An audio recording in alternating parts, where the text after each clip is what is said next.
Hello and welcome to Market in a Minute, June the 5th, 2025. What a great week for the KSE100 index. It goes into Eid and the budget having finally broken the April 4th high. It took 3 weeks of an intense tug of war between bulls and bears to breach this barrier.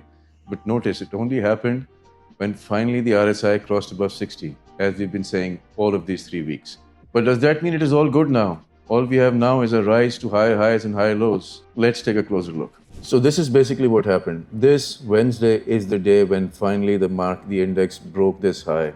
And notice it happened only when the RSI finally broke above the 60 barrier. So this was a very, very crucial, very critical level, as we've been pointing out all along. However, the market behavior has not exactly shown the kind of follow through that was expected.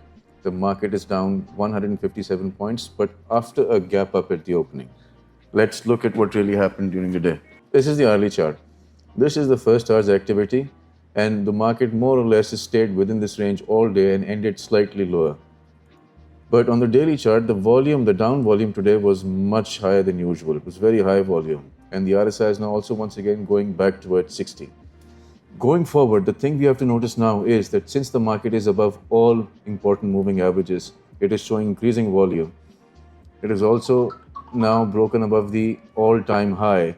If the RSI now on the upside of this level bounces off of this 60 level, and again that coincides with the retest of this high, then we can look forward to a very happy KSE going into the budget season and the new fiscal year.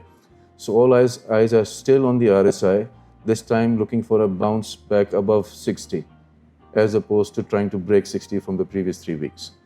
So this is where we'll take it up from when the market opens after Eid. Stay tuned.